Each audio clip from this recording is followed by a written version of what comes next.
It was a Tuesday night when my phone buzzed on the coffee table. I'd just finished dinner alone, again, and was nursing a glass of whiskey. I didn't expect anything unusual, but when I glanced down and saw the message, my chest went tight. "I'll be at Jake's tonight. Don't wait up." That was it. No explanation, no excuse, just casual dismissal, as if I were nothing more than her roommate. She hadn't even bothered to delete the name. Jake. A coworker she had mentioned once or twice, always with a little too much excitement in her voice. I stared at the screen, my fingers trembling. For a moment, I considered denial. Maybe it was innocent. Maybe they were just working late. But deep down, I already knew the truth. That message wasn't meant for me. It was meant for him. She had slipped. My wife, Emma, had been distant for months. Fewer touches, excuses for late nights, her phone glued to her hand like a lifeline. I'd felt the cracks forming, but told myself it was just stress, just life. Turns out it was betrayal, hiding in plain sight. I didn't rage. I didn't scream. Instead, a cold calm settled over me. If she wanted to blow up our marriage with one careless text, then fine. I'd make sure she regretted it. My reply had to be the final nail. The message that ended everything. But it couldn't just be words.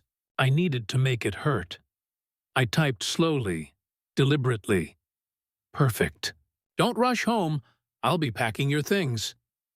I hit send and leaned back, a strange satisfaction creeping over me. I imagined her face when she read it, the shock, the panic. For once, I had control. But that was only the beginning. I spent the rest of the night gathering everything I had. Bank statements, phone records, screenshots of messages I'd quietly backed up weeks ago when I first suspected something was off. I'd been preparing for this moment without even realizing it. Now it was time to use it.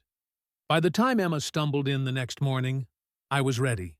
She smelled faintly of cologne that wasn't mine, her hair disheveled. She froze when she saw the suitcases stacked by the door. "What? What are you doing?" she stammered. I didn't raise my voice. "You texted me last night. You meant to send it to Jake, didn't you?" Her face drained of color. "No, it's not what you think." I cut her off and slid my phone across the counter. On the screen was her message, along with the reply I'd sent. Then I handed her a folder.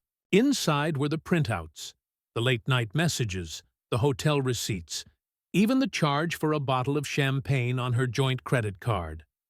Her lips moved, but no words came out. She knew it was over.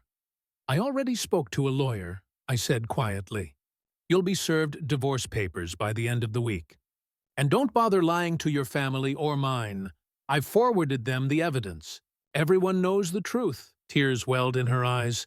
"Please, don't do this." It was a mistake. No," I snapped. "The first and only time I let my anger show. You made choices, repeatedly. You blew up our marriage for Jake, and you thought I'd never find out. Well, I did, and now you get to live with it." I walked past her, opened the front door, and gestured to the suitcases. "Take your things. You're not welcome here anymore." She tried to plead, reaching out for me, but I stepped back. I'd loved her once, but all I saw now was a stranger who had used me. The woman I married was gone. Word spread fast. Her parents called me in tears, apologizing for her actions. My family rallied around me. Jake, I later learned, dumped her as soon as the affair became public. Apparently, he wasn't interested in a woman whose life had just imploded. Emma moved into a shabby apartment across town. From what I heard through mutual friends, she struggled to keep up appearances. The stability she'd once had with me, our home, our life, our plans, was gone in an instant, shattered by one text she never meant for me to see. And me? I rebuilt.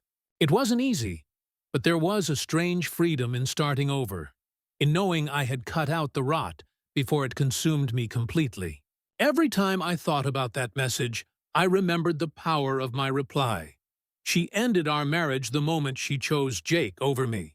But it was my calm, cutting response that ended her world. Sometimes revenge isn't about screaming or fighting. Sometimes it's just one text that says everything. Perfect. Don't rush home. I'll be packing your things. And with that, it was over.